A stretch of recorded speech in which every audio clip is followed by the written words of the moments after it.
رسول اللہ صلی اللہ علیہ وسلم کی خدمت میں کچھ لوگ حاضر تھے کہ ایک شخص سامنے سے گزرا۔ حضور صلی اللہ علیہ وسلم نے دریافت فرمایا کہ تم لوگوں کا اس شخص کے بارے میں کیا رائے ہے؟ عرض کیا کہ یا رسول اللہ صلی اللہ علیہ وسلم، شریف لوگوں میں سے ہے، واللہ اس قابل ہے کہ اگر کہیں نکاح کا پیغام بھیج دے تو قبول کیا جائے گا، کسی کی سفارش کر دے تو مانی جائے گی۔ حضور صلی اللہ علیہ وسلم نے سنا اور خاموش ہو گئے۔ اس کے بعد ایک اور صاحب سامنے سے گزرے۔ حضور صلی اللہ علیہ وسلم نے ان کے متعلق بھی سوال کی کہ اس شخص کے بارے میں تم لوگوں کا کیا خیال ہے؟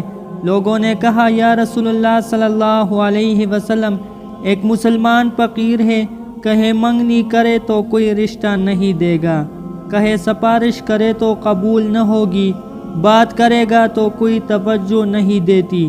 آپ صلی اللہ علیہ وسلم نے ارشاد فرمایا کہ اگر پہلے والے شخص سے ساری زمین بھی بھر جائے تو ان سب سے یہ شخص بہتر ہے۔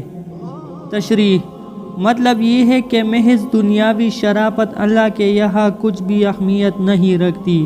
ایک مسلمان فقیر جس کی دنیا میں کوئی اہمیت نہ ہو، اس کی بات کہے بھی نہ سنی جاتی ہو، اللہ کے نزدیک سینکڑوں ان شرفاء سے بہتر ہے جن کی بات دنیا میں بڑی اہمیت سے دیکھی جاتی ہے، اور ہر شخص ان کی بات سننے اور ماننے کو تیار ہو، لیکن اللہ تعالیٰ کے یہاں اس کی کوئی اہمیت ہی نہیں۔